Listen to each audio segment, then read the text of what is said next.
আসসালামু আলাইকুম। Welcome back to content writing crash course. আপনি যখন একটা রাইটিং জবে এপ্লাই করবেন, সর্বপ্রথম আপনার যে জিনিসটা আপনার ক্লায়েন্ট খুঁজবে সেটা হচ্ছে আপনার পোর্টফোলিও। তো পোর্টফোলিও কি? পোর্টফোলিও হচ্ছে আপনার রাইটিং বা আপনার ওয়ার্কিং এর একটা হিস্টোরি, একটা নোটবুক টাইপ। আপনি যে কাজ করেছেন, আপনি যে কাজ পারেন, আপনি যে আপনার ক্লায়েন্টকে ঠিকমতো সার্ভিস দিতে পারবেন, সেটার প্রমাণ হিসেবেই আপনার দরকার একটা সলিড পোর্টফোলিও। আজকের ভিডিওতে আমি দেখাবো কিভাবে আপনি খুবই সিম্পলি একটা পোর্টফোলিও তৈরি করতে পারবেন এবং কোথায়, কোথায় আপনার পোর্টফোলিওটা হোস্ট করতে পারবেন যেন রাইটিং জবে এপ্লাই এর ক্ষেত্রে আপনি সেই পোর্টফোলিওটা আপনার ক্লায়েন্টকে দেখাতে পারেন। তো চলুন কথা না বাড়িয়ে শুরু করা যাক। আমরা চলে এসেছি আমাদের কম্পিউটার স্ক্রিনে। ফার্স্ট এ যে জিনিসটা আমরা দেখব সেটা হচ্ছে টাইপস অফ পোর্টফোলিও। তো এখানে আমি মোট ২ ধরনের পোর্টফোলিওর কথা বলেছি। তো এটা কোনো ফ্যাক্ট না বা রুল না বা কোনো তথাকথিত নিয়ম না। এটা জাস্ট আমি বোঝানোর স্বার্থে এভাবে লিখেছি যে ২ ধরনের পোর্টফোলিও আছে বলা যায়। ১ম টা হচ্ছে ফুল পোর্টফোলিও। তো ফুল পোর্টফোলিওটা কি?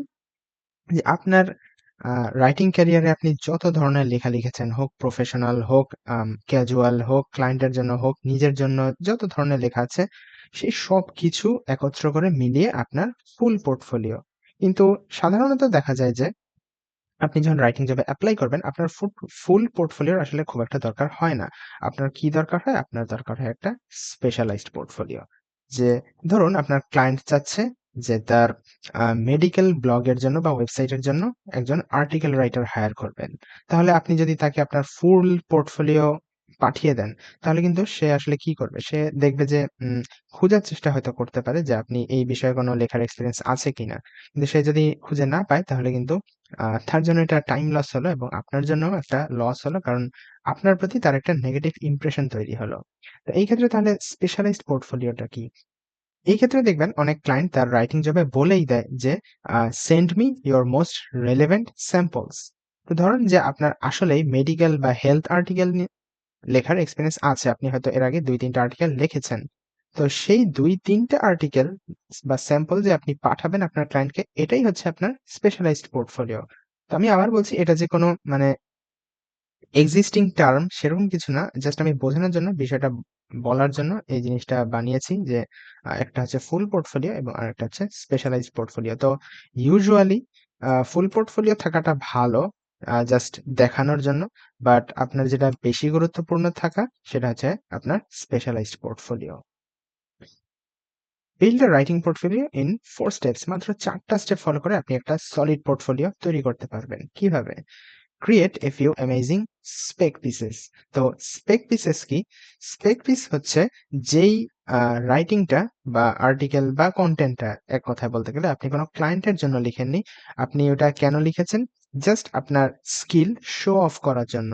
শো অফ বলতে আমি যেটা বোঝাতে চাচ্ছি যে আপনি যে লিখতে পারেন, আপনি যে কাজ জানেন সেটা দেখানোর জন্য আপনি ইমাজিনারি কনটেন্ট তৈরি করলেন। সেগুলোকেই বলা হয় spec piece। তো আপনি যদি আমাদের এই কোর্সটা দিয়ে যেয়ে থাকেন আমরা কিন্তু চেষ্টা করেছি যে অনেকগুলো ভিডিওতেই বিভিন্ন হোমওয়ার্কস দেওয়ার। তো এই হোমওয়ার্ক গুলা করার মাধ্যমে কিন্তু আপনার যে শুধুমাত্র আ রাইটিং এর ইমপ্রুভমেন্ট আসবে সেটাই না। এই লেখাগুলোকেই কিন্তু আপনি স্পেক পিস হিসেবে ব্যবহার করতে পারেন। স্পেশালি আমাদের যে আ আর্টিকেল রাইটিং এর ভিডিওটা ছিল আমাদের কোর্সে সেখানে কিন্তু আমি একদম ফুল একটা আর্টিকেল লেখার হোমওয়ার্ক দিয়েছি। তো ওই হোমওয়ার্ক গুলো যদি আপনি করেন তাহলে কিন্তু ওগুলোই আপনার স্পেক পিস বা স্যাম্পল হিসেবে আপনি ইউজ করতে পারবেন। তো পোর্টফোলিও তৈরি করতে হলে কি আপনাকে অবশ্যই কাজের এক্সপেরিয়েন্স দিতে হবে। মানে আপনি যে কাজ পারেন সেটার প্রুফ দিতে হবে। তো সেটার প্রুফই তো কি আপনার কনটেন্ট বা আপনার রাইটিং পিস। তো শুরুতেই আপনাকে যেটা করতে হবে, আপনাকে কিছু অসাধারণ স্পেক পিস তৈরি করতে হবে। এমন না যে এটা তো আমি কোনো ক্লায়েন্টের জন্য কাজ করছি না, তাই যেন তেন কোনরকম তৈরি করে ফেললাম। কারণ আপনি যাকে এটা পাঠাবেন সে কিন্তু এত কিছু বুঝবে না। সে কি বুঝবে? সে লেখা পড়বে, লেখার কোয়ালিটি বোঝার চেষ্টা করবে। কোয়ালিটি যদি ভালো হয় আপনাকে হায়ার করবে। কোয়ালিটি ভালো না করলে আপনাকে এড়িয়ে যাবে। এটাই স্বাভাবিক। সো আপনি যখন স্পেক পিস তৈরি করবেন তখনও এমনভাবেই চিন্তা করে তৈরি করবেন যেন আপনি কোনো ক্লায়েন্টের জন্যই কাজ করছেন। নাম্বার 2 সেটা হচ্ছে categorise your writing pieces by niches. তো নিশেস দিয়ে আমরা আসলে ২ টা জিনিস বুঝিয়েছিলাম আমাদের আগের ভিডিওতে। সেটা হচ্ছে যে এক এক ধরনের নিশ হলো আপনি কি ধরনের কনটেন্ট লিখছেন। যেমন blog post, email, social media copy, landing page, product description এগুলা প্রত্যেকটাই একেক ধরনের টাইপের কনটেন্ট। তো এইটার উপর ভিত্তি করে যেমন কনটেন্টের নিশ আমরা বলতে পারি। আরেকটা নিশ হচ্ছে কি মার্কেট বা ইন্ডাস্ট্রি। যেমন health, technology, finance, marketing etcetera. তো আপনি যখন আপনার পোর্টফোলিও তৈরি করবেন, আপনি ট্রাই করবেন কি যে বিভিন্ন নিশ আকারে আপনার পোর্টফোলিওটা ভাগ করতে। যেমন ধরেন আপনার হয়তো হেলথ নিয়ে ২-৩ টা আর্টিকেল আছে। তাহলে হেলথ শিরোনাম দিয়ে আপনি সেখানে সেই ২-৩ টা আর্টিকেল জমা রাখুন। এরপর ধরেন আপনার আবার মার্কেটিং নিয়ে ২-৩ টা আর্টিকেল আছে বা হয়তো ব্লগিং নিয়ে ২-৩ টা আর্টিকেল আছে। সেরকম তাইলে আপনি ক্যাটেগরি সিলেক্ট করে প্রত্যেকটা সেই ক্যাটেগরির আন্ডারে রাখুন। সব যদি আপনি একসাথে মানে জগাখিচুড়ি পাকিয়ে ফেলেন তাহলে কিন্তু ওই পোর্টফোলিওটা দেখতেও ভালো হবে না, সুন্দর হবে না, অর্গানাইজড হবে না এবং ক্লায়েন্টকে যখন পাঠাবেন সেও কিন্তু তার যেই স্যাম্পল দরকার সেটা ঠিকমতো খুঁজে পাবে না। সো এভাবে ক্যাটেগরি সৃষ্টি করে আপনি আপনার পোর্টফোলিওটাকে আরেকটু আকর্ষণীয় করতে পারেন। Point number 3 is select a platform to showcase your samples. তো স্বাভাবিকভাবে আপনি যখন আপনার স্যাম্পল পাঠাবেন আপনার ক্লায়েন্টকে, আপনি তার পুরা লেখা কপি পেস্ট করে পাঠিয়ে দিবেন না। আপনাকে কোথাও লেখাটা জমা রাখতে হবে। মানে যেখানে লিখেছেন সেরকম কোথাও জিনিসটা হোস্ট করতে হবে এবং সেটার লিঙ্ক হয়তো আপনি আপনার ক্লায়েন্টকে পাঠাবেন। এটার জন্য অনেক প্ল্যাটফর্ম আছে যেটা আমি আরেকটু পরে খুব বিস্তারিত কভার করব। বাট যেটা করতে হবে আপনাকে সেটা হচ্ছে একটা নির্দিষ্ট ১ টা বা ২ টা প্ল্যাটফর্ম চুজ করতে হবে। And last of all refine and repeat. তো এটা দিয়ে যেটা বোঝাতে চাচ্ছি সেটা হচ্ছে যে ধরেন আপনার এখন হয়তো আপনার পোর্টফোলিওতে ৫ টা আর্টিকেল আছে কথার কথা। তো সামনে হয়তো আপনি আরো কাজ করবেন, কাজ পাবেন বা আরো স্পেক পিস তৈরি করবেন। তো যখনই করবেন তখন সেটা আপনার পোর্টফোলিওতে ঢুকিয়ে দিবেন। কারণ আপনার দিন যত যাবে আপনার লেখার মান উন্নয়ন হবে এবং আপনার লেখার সংখ্যাও বাড়বে। তো ওগুলো যখন আপনার পোর্টফোলিওতে ঢুকানো শুরু করবেন, আপনার পোর্টফোলিওটা আস্তে ভারী হতে থাকবে এবং ক্লায়েন্টের কাছেও সেটাই পাঠানো দরকার যে আমার পোর্টফোলিওটা দেখেন আমি কিন্তু অনেক লেখার এক্সপেরিয়েন্স আছে অলরেডি। তো রিফাইন অ্যান্ড রিপিট আ যতই লিখবেন আপনার পোর্টফোলিওকে আস্তে আরো ইমপ্রুভ করার ট্রাই করবেন। লেখার সংখ্যা বাড়িয়ে বা ডিজাইন সুন্দর করে জি কিংবা আপনি হয়তো প্ল্যাটফর্ম চেঞ্জও করতে পারেন। আজকে এক জায়গাতে আছেন আরেক অন্য এরপরে অন্য কোনো প্ল্যাটফর্ম ইউজ করতে পারেন। সো রিনস অ্যান্ড রিপিট এভাবে আস্তে আপনার পোর্টফোলিওকে আরো সুন্দর আরো সাজিয়ে গুছিয়ে রাখার ট্রাই করবেন। তাইলে কোন প্ল্যাটফর্মে রাখবেন? Where to keep your portfolio? সবচাইতে সিম্পল এবং ট্র্যাডিশনাল জায়গা হচ্ছে যে Google Docs এবং সত্যি কথা বলতে আমিও আরকি এককালে Google Docs এই রাখতাম। সেখান থেকেই আমার রাইটিং ক্যারিয়ার শুরু করেছিলাম। তো আমি যদি একটু আপনাদের দেখাই আহ এই দেখেন যে আমার পোর্টফোলিও কোনো এককালে ইউজ করতাম। এখন আর আসলে প্রয়োজন হয় না। তো এখানে আমি আমার টেক আর্টিকেল গুলোর একটা লিস্ট বানিয়েছি। এখানে আমি জাস্ট প্রোডাক্ট রিভিউ বিভিন্ন ধরনের সেগুলোর লিস্ট বানিয়েছি। এরপরে এই ধরনের ২ ধরনের ছাড়া আর কি লেখা যায় সেগুলোর একটা লিস্ট বানিয়েছি। কথার কথা আরকি। সো আপনারাও আমি যে কথাটা একটু আগেই বলেছিলাম যে বিভিন্ন ক্যাটেগরি বা নিশের ভিত্তিতে আপনার পোর্টফোলিও গুলো সাজানো তৈরি করুন। তো যেমন কথার কথা কেউ হয়তো একজন প্রোডাক্ট রিভিউ রাইটার খুঁজতেছে। তো আমি যখন তাকে এই পোর্টফোলিওটা পাঠাবো সে কিন্তু সুন্দর নিচে এসে দেখবে যে এই যে আমি কি প্রোডাক্ট রিভিউ লিখেছি। তো সে আমার এই লেখাগুলা দেখে বাছাই করতে পারবে যে আমি ভালো লিখেছি নাকি খারাপ লিখেছি। নেক্সট হলো medium.com। তো এটা খুবই পপুলার একটা ওয়েবসাইট। তো এই ওয়েবসাইটটা মূলত একটা রাইটারদের সোশ্যাল মিডিয়া বললে হয়তো ভুল হবে না। তো এখানে বিভিন্ন ধাঁচের রাইটাররা আসেন এবং তাদের লেখা দেন। তো লেখা পোস্ট করেন। আপনি যখন রেজিস্ট্রেশন লগইন করবেন তখন হচ্ছে আপনার ফিডে বিভিন্ন রাইটারদের লেখা দেখতে পাবেন এবং আপনি নিজেও লিখতে পারবেন। তো বলা যেতে পারে এটা আরকি রাইটার্সদের জন্য একটা সোশ্যাল মিডিয়ার মতো। তো অনেকেই হচ্ছে এই medium.com কেও একটা পোর্টফোলিও হিসেবে ইউজ করে থাকে। যে এখানে আপনি বিভিন্ন ফ্রিতেই আর্টিকেল লিখতে পারবেন এবং এখান থেকে ইনকামও করা যায়। যদিও বাংলাদেশের জন্য সেটা প্রযোজ্য না। তো আমি যদি দেখাই আমার মিডিয়াম প্রোফাইলটা এটা। যদিও আমি অনেক আগে লিখতাম মিডিয়ামে, এখন আর অত একটা লিখি না। দেখেন এখানে সুন্দর আপনার নাম আছে, আপনি যেসব আর্টিকেল লিখেছেন সেগুলো আছে। এই ধরেন যে কথার কথা এগুলো হচ্ছে হেডিং এর নিচে আর্টিকেলের ১ম ২-৩ লাইন আছে। আর্টিকেলটা পড়তে কতক্ষণ লাগতে পারে সেটা আছে। তো এখানে কিন্তু আপনি খুব সুন্দর করে আপনার আর্টিকেলগুলা লিখে পোর্টফোলিও হিসেবে ইউজ করতে পারেন। তো যখনই আপনার ক্লায়েন্ট পোর্টফোলিও চাবে আপনি কি করবেন? আপনার এই প্রোফাইলের লিংকটা আপনার ক্লায়েন্টকে দিয়ে দিবেন। তো আপনার ক্লায়েন্ট কিন্তু এখান থেকে লেখাগুলো খুঁজে নিতে পারবে। ডান পাশে যদি দেখেন আপনার একটা সুন্দর করে ছবি থাকবে। প্লাস হচ্ছে আপনার একটা বায়ো থাকবে, আপনার কয়জন ফলোয়ার আছে সেটার একটা লিস্ট থাকবে। এইভাবে আপনি কিন্তু আপনার মিডিয়া প্রোফাইলকেও আপনার পোর্টফোলিও হিসেবে ইউজ করতে পারেন। এরপর যদি আমরা দেখি সোশ্যাল প্রোফাইলস বা সোশ্যাল মিডিয়া প্রোফাইলস বলা যায়। তো সোশ্যাল মিডিয়ার সাথে আমরা সকলেই পরিচিত। Facebook, Twitter etcetera. বাট সব ধরনের সোশ্যাল মিডিয়া প্রোফাইল আসলে পোর্টফোলিও হিসেবে ইউজ করা যায় না। তো কোনগুলো যেতে পারে? আমি এখানে ২ টা নাম দিয়েছি, LinkedIn অ্যান্ড Quora। তো LinkedIn সম্পর্কে আপনারা অনেকেই হয়তো জানেন। তো LinkedIn এ আপনারা দেখবেন যে অনেক প্রোফাইল থেকে খুব কোয়ালিটি আর্টিকেল লেখা হয় এবং কনটেন্ট পাবলিশ করা হয়। তো আপনার LinkedIn প্রোফাইলে চাইলে আপনি আপনার আর্টিকেল গুলো পাবলিশ করতে পারেন। তো তারপর যেটা হবে যে আপনি সুন্দর করে ওই LinkedIn পোস্ট বা আর্টিকেলের লিংক আপনার ক্লায়েন্টকে দিতে পারেন। কিংবা আপনি হয়তো আপনার LinkedIn এর যে আপনার প্রোফাইলের লিংক সেটাও আপনার ক্লায়েন্টকে দিতে পারেন। এছাড়াও Quora র কথা লিখছি। Quora হচ্ছে একটা কোয়েশ্চেন অ্যান্সার ওয়েবসাইট। সো এখানে অনেক ধরনের মানুষ এসে অনেক কোয়েশ্চেন করে। তো আপনি সেই কোয়েশ্চেনের আনসার দিতে পারবেন। তো দেখেন আমরা যদি উম কনটেন্ট এর কথা চিন্তা করি, কনটেন্টও কিন্তু অনেক কোয়েশ্চেন অ্যান্সার আকারে হয়। আমি কিন্তু এটা একটা প্রিভিয়াস ভিডিওতে বলেছি যে কোনো একটা ব্লগ আর্টিকেল সেটা কিন্তু জাস্ট একটা কোয়েশ্চেনের আনসার হতে পারে। যেমন হাউ, হোয়াই, হোয়াট, যেমন কথার কথা আমি যদি বলি হোয়াট ইজ এ ব্লগ বা হোয়াট ইজ ফ্রিল্যান্স রাইটিং, এটা কিন্তু একটা কোয়েশ্চেন এবং এটার যে আনসার সেটাই একটা আর্টিকেল হবে। তো কোরাতেও কিন্তু এরকম অনেক কোয়েশ্চেন্স থাকে যেগুলোর আনসার মানুষ দেয়। তো আপনি যদি ওখানে সুন্দরভাবে গুছিয়ে আপনার আনসার গুলো দিতে পারেন তাহলে সেটাও কিন্তু আপনার যে রাইটিং স্কিল আছে সেটাকেই আহ ফুটিয়ে তুলবে। তো আপনি আপনার কোরার যে প্রোফাইল লিংক সেটাও কিন্তু আপনার পোর্টফোলিও হিসেবে ইউজ করতে পারেন। এরপরে বলেছি ফ্রিল্যান্স প্রোফাইলস। তো আপনি যদি কোনো ফ্রিল্যান্স প্ল্যাটফর্মে আপনার কোনো প্রোফাইল তৈরি করে থাকেন, তো এই ধরনের যে প্ল্যাটফর্মগুলো এখানে কিন্তু অলরেডি আপনার পোর্টফোলিও এড করার সুযোগ থাকে। প্লাস আপনি আপনার আরো বিস্তারিত বায়ো বা উম বায়োগ্রাফি এড করতে পারছেন।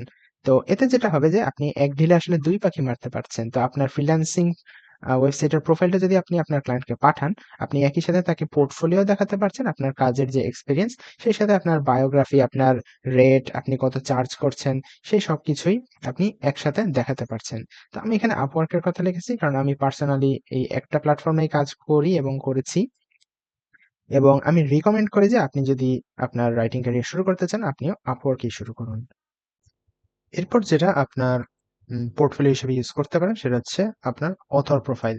তো অথর প্রোফাইলটা আসলে বিগিনারদের জন্য না। অথর প্রোফাইল কি? সেটা হচ্ছে যে অনেক ওয়েবসাইটে আপনি গেলে দেখবেন যে কোনো একটা আর্টিকেল কে লিখেছে তার একটা ছোট্ট করে শর্ট বায়োগ্রাফি দেওয়া থাকে প্লাস ছবিও দেওয়া থাকে অনেক সময়। তো ওই নামে যদি আপনি ক্লিক করেন তাহলে দেখবেন আবার অন্য একটা পেজে নিয়ে যাচ্ছে। তো সেই পেজে কি থাকে? সেই পেজে ওই রাইটার ওই ওয়েবসাইটে কয়টা আর্টিকেল লিখেছে সেই আর্টিকেল গুলো লিস্ট আকারে ওখানে থাকে। কিংবা অনেক সময় আরো একটু বড় কোনো বায়োগ্রাফিও থাকতে পারে। তো আপনার যদি এরকম কোনো এক্সপেরিয়েন্স থাকে যে আপনি কোনো একটা ওয়েবসাইটে লিখেছেন এবং আপনাকে তারা একটা অথর প্রোফাইল দিয়েছে বা আপনার একটা বায়োগ্রাফি দিয়েছে, তাহলে আপনি অবভিয়াসলি সেটাই আপনার পোর্টফোলিও হিসেবে ইউজ করতে পারেন। আপনি খালি আপনার অথর প্রোফাইলটা আপনার যে ক্লায়েন্ট তাকে পাঠাবেন এবং এটা আসলে পোর্টফোলিও হিসেবে খুবই পাওয়ারফুল একটা পোর্টফোলিও। কারণ আপনার ক্লায়েন্ট যখন দেখবে যে আপনি অলরেডি পাবলিশ করেছেন কাজ, আপনার রাইটিং কোনো একটা ওয়েবসাইটে, তো এটা আপনার জন্য খুবই বড় একটা ব্যাপার হয়ে যাবে এবং আপনি অনেক বেশি প্রায়োরিটি পাবেন অন্যান্য রাইটারদের থেকে। তো আমি যদি একটু আমার অথর প্রোফাইল দেখাই, এটা হচ্ছে howtokick.com। আমি মোটামুটি মনে হয় অগাস্টে এখানে কাজ শুরু করেছিলাম। হ্যাঁ, অগাস্টেই। তো এই পর্যন্ত আমার ৭ টা আর্টিকেল পাবলিশ হয়েছে। তো দেখুন এটা হচ্ছে আমার অথর প্রোফাইল। আমার নাম, ছবি আছে। আমার LinkedIn অ্যাকাউন্টের লিংকও আছে। আমার একটা শর্ট বায়োগ্রাফি যেটা আসলে আমিই লিখছিলাম সেটাও এখানে আছে। এবং আমি কি আর্টিকেল পাবলিশ করেছিলাম আমার সব লেটেস্ট আর্টিকেল গুলো এখানে হচ্ছে একটার পর একটা লিস্ট আকারে আছে। তো আপনার যদি এরকম অথর প্রোফাইল থাকে ভেরি গুড, আপনি জাস্ট সেটার লিংকই পাঠিয়ে দিবেন। বর্তমানে আমি নিজেও এই কাজটাই করছি যে আমার যদি কোনো রাইটিং জবে এপ্লাই করার থাকে আমি আসলে চেষ্টা করি আমার এই অথর প্রোফাইল গুলো শেয়ার করার এবং ২-১ টা হচ্ছে স্পেসিফিক স্যাম্পল যদি পারি তাহলে শেয়ার করে থাকি আরকি। Specific writer portfolio websites. তো কিছু ওয়েবসাইটসই আছে যেগুলো আপনাকে পোর্টফোলিও বানাতে দেয়। যেমন clippings.me, Makrek, Contently।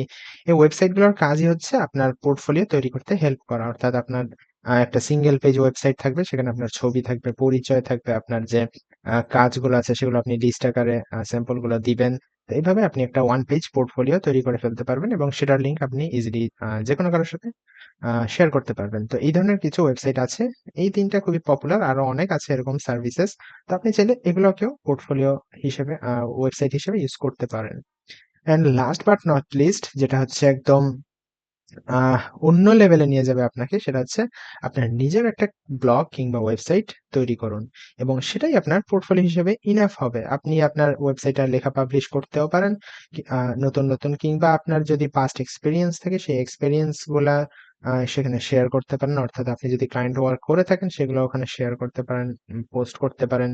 তো এইটা যদি আপনি একবার করতে পারেন, এটা আপনাকে আ যেকোনো রাইটিং জবে আমি বলতে পারি যে অন্যদের থেকে অনেক বেশি এগিয়ে নিয়ে যাবে। কারণ আ এই কাজটা শুধুমাত্র টপ লেভেল প্রফেশনাল রাইটাররাই করে থাকেন। কারণ এটা খুবই ঝামেলার একটা কাজ এবং অনেক টাইম কনজিউমিং একটা কাজ। তো এটা আপনি তখনই করবেন আমি রিকমেন্ড করি আ যখন আপনি অলরেডি রাইটার হিসেবে কাজ করেছেন, এক্সপেরিয়েন্স আছে এবং আর্নিং করছেন। পার্সোনালি আমার এখন নিজের কোনো ওয়েবসাইট বা ব্লগ নেই। তবে ইনশাআল্লাহ আরকি ইচ্ছা আছে সামনে খোলার।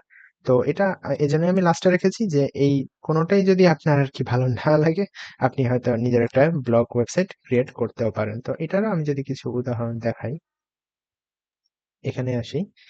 জেকব ম্যাকমিলান অনেক পরিচিত একটা নাম, অনেক পপুলার একজন রাইটার। তো এটা হচ্ছে তার একটা পার্সোনাল ওয়েবসাইট। তো এখানে কিন্তু সে প্রচুর ব্লগ পাবলিশ করে। আমি যদি একটু দেখানোর ট্রাই করি। আ যদি আমি তার ব্লগে যাই, আ ওকে। তো এখানে একটু স্ক্রল করলে আপনি দেখতে পাবেন এই যে copywriting for beginners, practical guide to copywriting, feature of AI copywriting, এগুলো হচ্ছে বিভিন্ন তার ব্লগ আর্টিকেল, ব্লগ পোস্ট। তো এই ব্লগটাই কিন্তু ইনাফ তার একটা পোর্টফোলিও হিসেবে ইউজ করার জন্য। আমরা যদি আরো কিছু দেখি, এটা হচ্ছে জোশুয়া পো, তার ওয়েবসাইট, পোর্টফোলিও ওয়েবসাইট joshuaporights.com। তো এখানে হচ্ছে তার ছবি, বায়োগ্রাফি আছে, সে কি কি সার্ভিস দেয়, অ্যাবাউট এবং তার এই যে পোর্টফোলিওটাও দেখতে পাচ্ছেন এইখানে। যদি আমি পোর্টফোলিওতে ক্লিক করি, অন্য একটা ট্যাবে নিয়ে যাচ্ছে এবং এখানে হচ্ছে তার যে বিভিন্ন কাজ, সেই কাজগুলোর আমি একটু এটা এদিকে টেনে দেই তাহলে ভালো মতো দেখা যাবে। এখানে তার কাজগুলো যে পোর্টফোলিও আ কাজ করেছে তার পূর্বে, সেগুলো হচ্ছে সব দেখাচ্ছে। এরপরে ধরুন আরেকটা যদি দেখি, একটু উপরে উঠিয়ে, এটা হচ্ছে ব্রেন্ট বার্নহার্ট। তিনি একজন B2B কনটেন্ট রাইটার। brentwrites.com, এটা তার পোর্টফোলিও ওয়েবসাইট মানে ব্লগ ওয়েবসাইট। তো এখানেও কিন্তু দেখেন সার্ভিসেস আছে, পোর্টফোলিও আছে, ব্লগ সেকশন আছে। তো এভাবে আপনিও কিন্তু আপনার নিজের জন্য একটা তৈরি করতে পারেন। আরেকটা যদি লাস্ট দেখি, পল ম্যাপলস্টেন ফ্রিল্যান্স রাইটার। এখানেও হচ্ছে তার একটা পোর্টফোলিও আছে। দেখুন services, expertise, work, about, prices. ওয়ার্কে যদি আপনি যান এখানে আপনি তার পোর্টফোলিও প্লাস ক্লায়েন্ট সেগুলো দেখতে পাচ্ছেন। তো এরকম একটা ওয়েবসাইট যদি তৈরি করতে পারেন, এটা আপনার জন্য অনেক বেশি প্রফেশনালিজম দেখানোর ওয়ে হবে। প্লাস আপনার যে রাইটিং স্কিলস এবং টেকনিক্যাল স্কিলস আছে সেটাও আপনি আপনার ক্লায়েন্টকে ইজিলি বোঝাতে পারবেন। তো এই ছিল আজকের ভিডিও। আশা করি ভিডিওটি ভালো লেগেছে এবং আমি মোটামুটি চেষ্টা করেছি যে কিভাবে একটা পোর্টফোলিও বিল্ড করতে পারবেন আপনি একজন কনটেন্ট রাইটার হিসেবে সেটা দেখানোর। এরপরে যদি কোনো কনফিউশন থাকে, কোনো কোয়েশ্চেন থাকে কমেন্টে জানাতে পারেন কিংবা আমাদের যে টেলিগ্রাম গ্রুপ আছে সেখানেও জানাতে পারেন। ভিডিওটি যদি ভালো লেগে থাকে তাহলে ভিডিওতে অবশ্যই একটা লাইক দিবেন। এবং আমরা কোর্সের একদম শেষ প্রান্তে চলে এসেছি। আর একটা ভিডিও হয়তো আমি পাবলিশ করব, সেখানে আমি দেখাবো কিভাবে আপনি কনটেন্ট রাইটিং ক্লায়েন্ট খুঁজবেন এবং রাইটিং জবের জন্য কভার লেটার লিখবেন। এবং তারপরেই মোটামুটি আমরা কোর্সের ইতি টেনে ফেলবো। তো যদি সেই ভিডিওটা পেতে হয় চ্যানেলে কিন্তু আপনাকে সাবস্ক্রাইব করতে হবে। এবং আপনি যদি এরকম আরো সুন্দর মজাদার, দারুণ স্কিল রিলেটেড ভিডিও চান তাহলে কিন্তু অবশ্যই ডিটক্স প্রজেক্টের সাথেই থাকতে হবে। ফিরে আসবো নতুন ভিডিও নিয়ে। তো সেই পর্যন্ত ভালো থাকুন, সুস্থ থাকুন এবং আবারও বলছি অবশ্যই ডিটক্স প্রজেক্টের সাথেই থাকুন। আল্লাহ হাফেজ।